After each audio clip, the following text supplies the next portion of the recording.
Oi, gente, mais um sábado, nosso encontro de cura interior, na sequência desses vídeos que eu tenho feito sobre cura interior, com base na Bíblia e também na psicologia, porque eu sou psicóloga da abordagem terapia comportamental cognitivo, sou formada desde 2015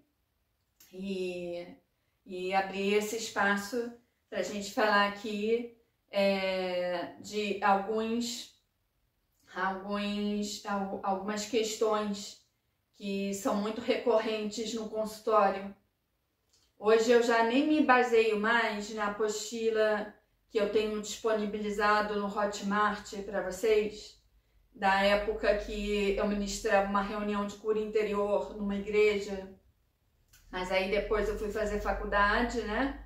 Me tornei psicóloga e vi casos no meu consultório quando eu atendi adultos, que agora eu sou psicóloga infantil, atendo mais crianças e adolescentes, mas hoje eu não vou me ater tanto nessa apostila de cura interior, porque eu vou trazer aqui alguns casos que a gente vê, questões que a gente vê mais na psicoterapia, na psicologia clínica, né? Então, semana que vem, hoje eu vou falar sobre luto, como eu prometi. Semana que vem eu vou falar sobre autoestima. E na outra semana, como identificar e lidar com pessoas tóxicas. E isso não está na apostila, né? Porque a apostila eu ainda não estava graduada em psicologia, então eu acho que vale a pena falar mais sobre isso também. Eu falei já sobre depressão, sobre ansiedade, falei já sobre síndrome do pânico, falei já sobre manejo da raiva. E agora eu trago esse tema novo hoje, que é o luto, né? Existe o período de luto, ele dura cerca de 2 anos. Quando passa de 2 anos, é considerado já um luto patológico, né? Um luto adoecido, porque as pessoas passam esse processo de forma saudável, né? Que é de se esperar, em 2 anos, elaboram o luto e superam, né? Superam como? Aceitando a morte, a perda, quando começa a aceitar. Se a pessoa continua numa desorganização ainda dos pensamentos, ainda confusões de sentimentos, há mais de 2 anos, é bom procurar um profissional. E aqui eu vou falar sobre essa questão. O primeiro estágio do luto, do processo de luto, é a negação, como um isolamento, um mecanismo de defesa temporário, que é o impacto da notícia, aquele choque. A pessoa recusa confrontar-se com a situação. É o primeiro estágio. O segundo estágio é a raiva. É o momento em que a pessoa externiza a revolta pelo acontecimento. Há também a procura de culpados e questionamentos tal como por que com ele, no intuito de aliviar o imenso sofrimento pela perda.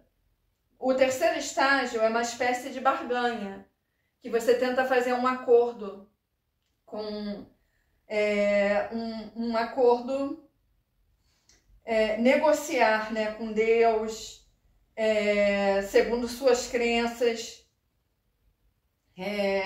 tenta fazer promessas para que se a pessoa já morreu, que ela volte, né? Ou se ela está muito adoecida, tenta, com uma doença incurável talvez, tenta fazer acordos com Deus, tenta barganhar ainda numa negação, né? E o quarto estágio é a depressão. Primeiro, uma depressão, uma depressão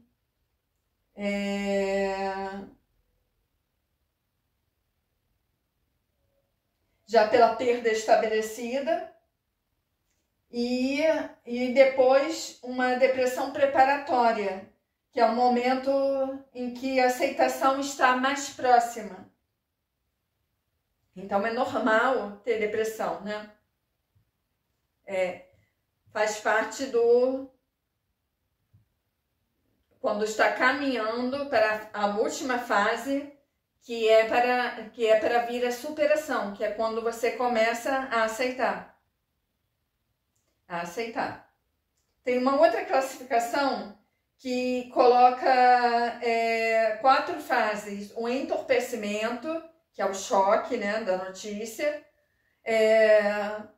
o anseio, que é marcado por um desejo de recuperar o ente querido, a desorganização e o desespero, desorganização das ideias e o desespero, e a última fase é a reorganização, quando você começa a adaptar a sua nova rotina, a sua nova vida sem aquele ente querido. Então, essas fases podem acontecer sozinhas no período de 2 anos, ou se passar de 2 anos, se chama já um luto patológico, que não está saudável.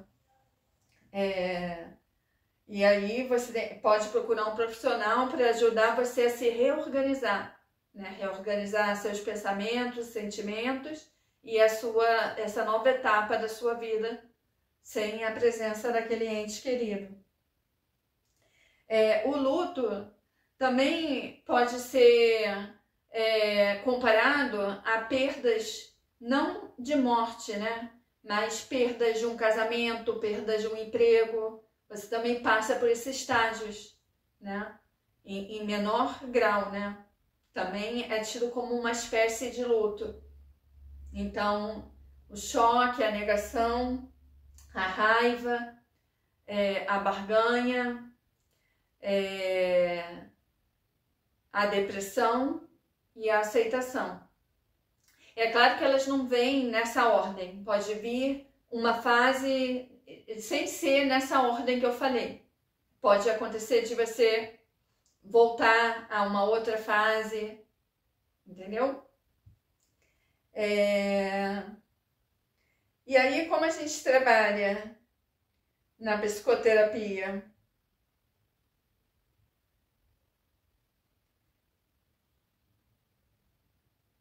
A gente trabalha com a resolução de problemas, se questionando, será que haveria outra forma de lidar com essa situação mais saudável? Haveria algum recurso disponível para que pudesse me auxiliar nesse momento? Automonitoramento, que a gente fala desde quando a pessoa faleceu, pode ter alguns pensamentos irracionais, né? Distorcidos, que vem a pessoa pensar desde quando fulano faleceu, as pessoas não me procuram mais. Pode ter esse tipo de pensamento, por exemplo. Então, no automonitoramento, a gente pergunta, e se esse pensamento fosse verdade? Como eu me sentiria? Será que vale a pena continuar? Será que esse pensamento é 100% verdadeiro? Será que o que eu estou pensando eu não estou exagerando, não estou distorcendo? E será que esse pensamento me ajuda ou me prejudica? Treino de habilidades sociais também.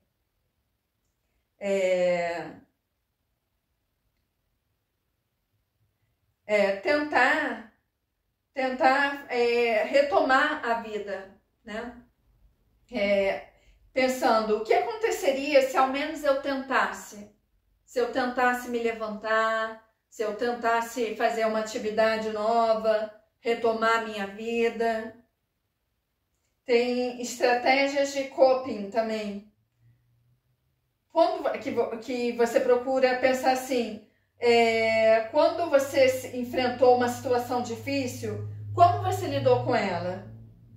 Se uma pessoa amiga estivesse na mesma situação que você, qual conselho você daria para ela? Né? Aí você dá para si mesmo esse conselho. E pegar recursos internos de situações difíceis que você já passou e superou.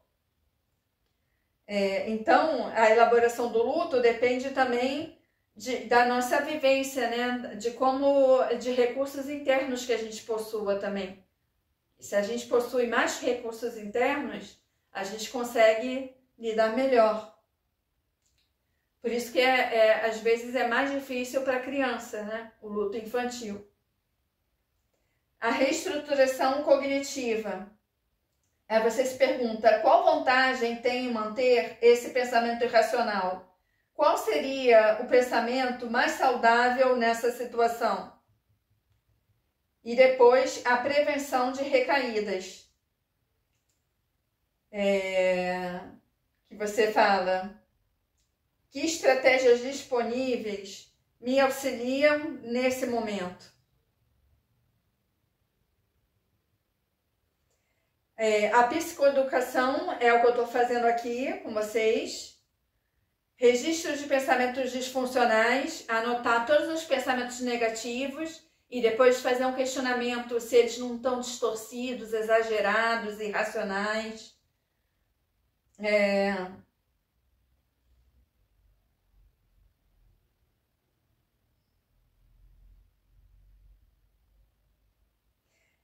Também é importante conversar com pessoas que estejam passando ou já passaram por um momento semelhante. Descoberta guiada. Busca descobrir significados mais profundos, o que ela atribui, pensa e entende perante uma situação. Perguntando, a pessoa pode se perguntar, o que significa isso para mim? Se isso fosse verdade, o que iria querer dizer sobre mim? E a dessensibilização sistemática. Fazer uma hierarquia das situações mais difíceis e até as mais fáceis e gradativamente do menor ao maior evento estressor, confrontar e confrontar e enfrentar aquilo, né? Enfrentar as situações das menos difíceis até as mais difíceis, para retomar a vida da pessoa. Agora, vindo aqui para a Bíblia, o que a Bíblia fala sobre o luto? Em Eclesiastes capítulo 12, versículo 7, está escrito: então o nosso corpo voltará para o pó da terra, de onde veio, e o nosso espírito voltará para Deus que o deu.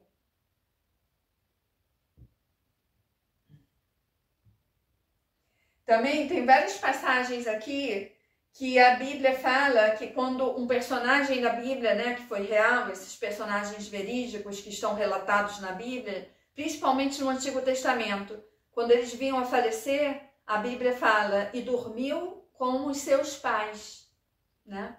Então, quando a gente morre, a gente vai encontrar os nossos antepassados. A gente consegue reconhecer eles além da morte, né? Além da vida, e a gente descansa junto com eles. Fala aqui, ó, 1 Reis, capítulo 2.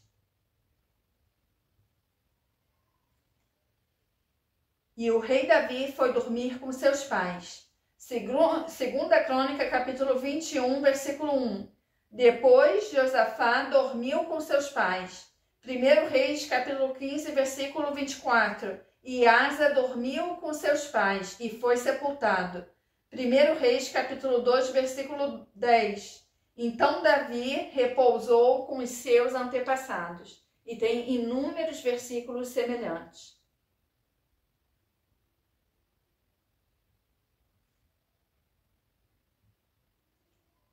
Então é isso, gente. Eu fico por aqui hoje nesse tema de luto.